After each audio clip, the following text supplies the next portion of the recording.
Well, Dan, in football you don't always get what you deserve, and at the minute it's certainly not going your way. Yeah, we've had some really good performances, but at the end of the day it's all about the results, isn't it? I thought we performed really well today, especially first half.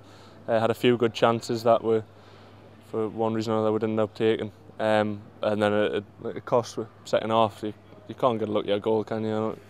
Like Tom's ended up hitting it off the bar and it's just landed perfectly for him to put in. And to be honest, we weren't really under pressure. I mean, we soaked it up. We played not a deep line, but we played deeper than we usually would, and sort of just soaked up the pressure and then tried to counter on them. And I thought it was quite effective, but at the end of the day, we haven't won, and it counts as another defeat. So it's disappointing.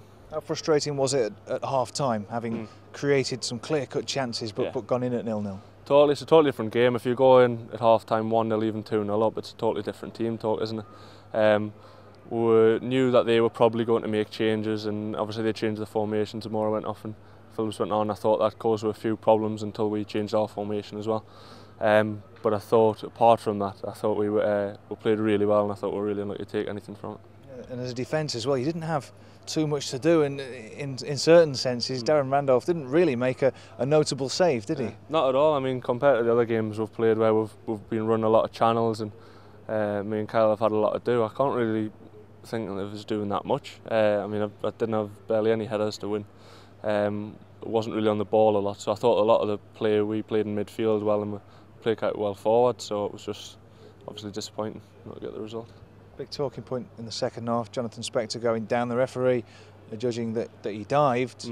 Obviously knowing Jonathan Spector, what was your opinion on the situation? I was 50 yards away, so from what I saw, I thought it was a penalty, but at the end of the day I'm always going to say that, aren't I? But Specs is an honest guy. He's not the type of guy who's just going to jump on the floor for the sake of it. I mean, he's not that round done, and he could have gotten it, so if he hadn't felt a touch, he could have kept on going and scored. So obviously he's felt a touch, he just went down, and to be honest I think it should have been a penalty. And those are the kind of decisions you don't get when things aren't going your way, aren't they? Yeah, exactly. We've had a few decisions like that, but they normally end up evening themselves out over the season, so I'm hoping that's going to come sooner rather than later. Yeah, people will look at the stats, but it doesn't tell the full story, not even a bit of it, does it? Not at all. I mean, people will look at that and it's a 1-0 home win, and probably with the highlights and stuff people will show, it'll probably look comfy for them, but we've definitely had the better of the play in my opinion anyway. I thought we've had some good chances, and Daz, considering he's been man of the match quite a few games, he barely touched the ball apart from to play out of it, so yeah, it's disappointing. Good then, you've got a game in just a few days' time at Burnley. Definitely, it's good to bounce back. I mean, the gaffer just said not to dwell on it too much. We've got to go to Burnley, we've got to get a really positive result now, because we're putting in the performances but we're still not getting the results at the moment, so Burnley will be a massive game and everyone's up for it.